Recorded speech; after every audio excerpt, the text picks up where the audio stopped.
I'm curious. I have two questions just from the start of business because number one, I feel like I've seen so many athletes and others in the sports space. There's so many similarities between sports and businesses.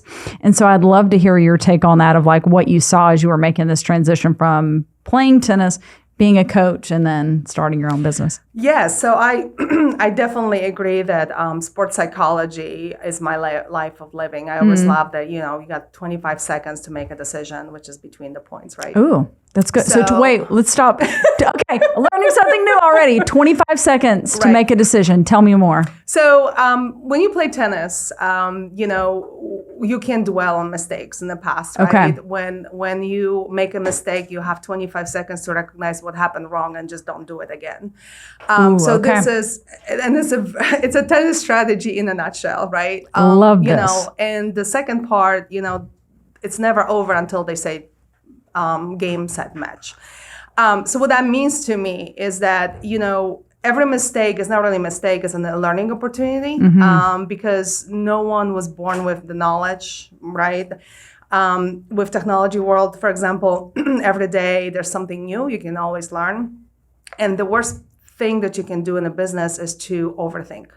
I meet a lot of people, and especially women in the business, that we love to overthink. We always have plan D for plan C and plan C for plan B and so forth.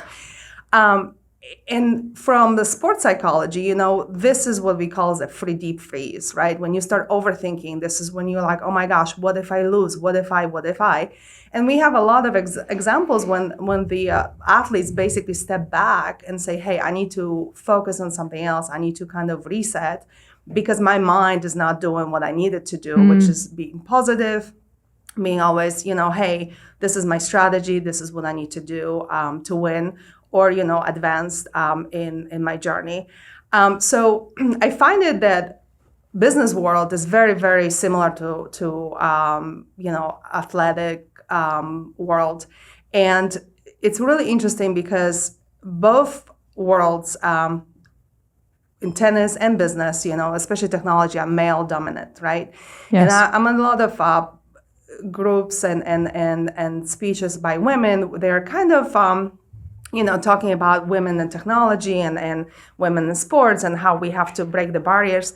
And I honestly think for me, it was a blessing because learning to fight for what's right, learning how to be the best in the room, it brought me a different perspective on the issues. And I have to say, it's very difficult to be the one who sometimes need to fight against. You kind of feel like you have to fight against everything else.